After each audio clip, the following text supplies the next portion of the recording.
قیامت کی بڑی علامت دجال کا نکلنا ہے۔ احادیث مبارکہ میں دجال کا ذکر بڑی وضاحت سے آیا ہے، اور کمال کی بات یہ ہے کہ ہر نبی علیہ الصلوۃ والسلام نے دجال کے فتنے سے اپنی امت کو ڈرایا ہے۔ دجال ابھی آیا نہیں ہے اور کسی کو پتا نہیں ہے کہ اس وقت وہ کہاں ہے، لیکن روئے زمین پر ایک صحابی ایسے گزرے ہیں جنہوں نے دجال کو دیکھا بھی ہے، اس سے ملاقات بھی کی ہے اور اس سے بات چیت بھی کی ہے۔ ایک مرتبہ پیارے آقا علیہ الصلوۃ والسلام نے اچانک اپنے صحابہ کرام کو جمع فرمایا اور خطبہ دینے کے لیے ممبر پر تشریف فرما ہو گئے۔ تو نبی کریم علیہ الصلوۃ والسلام نے فرمایا کہ امیم داری نے مجھے بتایا کہ وہ 30 افراد تھے اور ایک شپ میں، ایک کشتی میں سفر کر رہے تھے کہ طوفان آ گیا اور وہ بھٹک گئے۔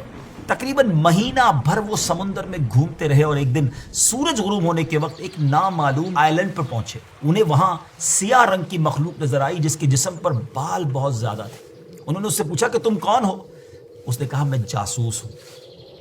تو کہا کہ ہمیں اپنے بارے میں کچھ بتاؤ۔ اس نے کہا کہ نہ میں تمہیں کچھ بتاؤں گا نہ تم سے کچھ سنوں گا، تم اس بت خانے میں جاؤ، وہاں ایک شخص تمہارا بڑی بے چینی سے ویٹ کر رہا ہے، وہی تمہیں کچھ سنائے گا بھی بتائے گا بھی۔ پھر وہ سب اندر چلے گئے۔ وہاں ایک شخص سختی کے ساتھ زنجیروں میں جکڑا ہوا تھا۔ اس نے پوچھا کہ تم لوگ کون ہو اور کہاں سے آئے ہو؟ جواب دیا کہ شام سے آئے ہیں۔ اس نے پوچھا کہ عرب کا کیا حال ہے؟ اور ایک شخص وہاں پیدا ہونا تھا، اس کا کیا حال ہے؟ یعنی نبی پاک علیہ الصلوۃ والسلام کے بارے میں پوچھا۔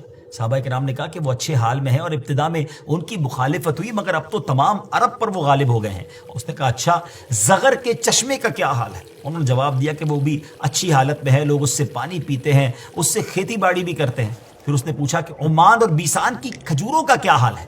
انہوں نے کہا کہ اس میں ہر سال پھل آتے ہیں۔ یہ سن کر اس شخص نے 3 چیخیں ماری اور بولا کہ میں دجال ہوں، کہتا ہے ان قریب میں آزاد ہو جاؤں گا اور زمین کا چپا چپا گھوموں گا اور اس کا کوئی حصہ نہیں چھوڑوں گا سوائے طیبہ کے، کیونکہ مجھ میں وہاں جانے کی طاقت، وہاں جانے کی پاور نہ ہوگی۔ نبی پاک علیہ الصلوۃ والسلام نے فرمایا کہ مجھے بہت خوشی ہوئی کیونکہ طیبہ یہی شہر ہے۔ بعض روایت کی روشنی میں یہ بات بھی کہی جاتی ہے کہ دجال کو حضرت سلیمان علیہ الصلوۃ والسلام نے قید کیا تھا، اور حدیث پاک کے مطابق یہ مشرق یعنی ایسٹ کی سائیڈ موجود ہے۔ دجال کا فتنہ تاریخ انسانی کی ابتدا سے لے کر انتہا تک تمام فتنوں سے بڑا اور خطرناک فتنہ ہے۔ مختلف احادیث میں دجال کا جو حلیہ بتایا گیا ہے وہ یہ ہے کہ دجال ایک جوان مرد ہوگا، لمبا قد ہوگا، جسم بہت موٹا ہوگا، ایک آنکھ سے کانا ہوگا اور ایک کانی آنکھ ایسی ہوگی جیسے پھولا ہوا انگور، اور جبکہ اس کی ایک آنکھ خون آلود ہوگی۔ اس کا سینہ چوڑا ہوگا اور ذرا سا اندر کی طرف دھسا ہوا ہوگا۔ دجال کی پیشانی چوڑی ہوگی اور دونوں آنکھوں کے درمیان کاف فا را یعنی کافر لکھا ہوگا۔ دجال کے نکلنے سے پہلے دنیا بہت بری حالت میں ہوگی۔ اس کے نکلنے سے 3 سال پہلے سے اس دنیا میں خشک سالی پھیل جائے گی، خشک سالی کا گویا سال پھیل جائے گا۔ علمی اور روحانی قحط بھی برپا ہوگا، دین کے معاملے میں لوگوں میں کمزوری پیدا ہو چکی ہوگی، علماء اور دیندار لوگوں کی قلت ہوگی۔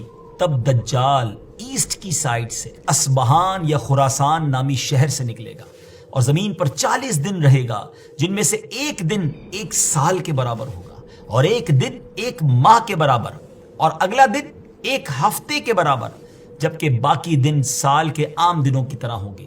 اس مدت میں دجال اپنے گدھے پر سوار ہو کر ساری دنیا کا چکر لگائے گا۔ دجال کے ان فتنوں کی وجہ سے اہل ایمان سخت پریشان اور تنگی کے عالم میں بھاگ کر دخان نامی ایک پہاڑ میں پناہ لیے ہوئے ہوں گے، لیکن دجال ان کا پیچھا کر کے پہاڑ کا گھیرا کرے گا۔ تب اللہ پاک حضرت سیدنا عیسیٰ علیہ نبینا علیہ الصلوۃ والسلام کو نازل فرمائے گا۔ جب حضرت عیسیٰ علیہ الصلوۃ والسلام اس دنیا میں آ جائیں گے تو ان کو دیکھتے ہی دجال ایسے گھلے گا، میلٹ ہوگا، جیسے پانی میں نمک گھلتا ہے، میلٹ ہوتا ہے۔ آپ علیہ الصلوۃ والسلام دجال کو مقام لد پر قتل کریں گے اور اس کے فالوورز میں سے ایک بھی کسی کو بھی زندہ نہیں چھوڑیں گے۔ یہ فتنہ بہت شدید ہوگا ناظرین۔ نبی پاک علیہ الصلوۃ والسلام نے فرمایا جو سورہ کہف کی پہلی 10 آیتیں یاد کرے گا دجال کے فتنے سے محفوظ رہے گا۔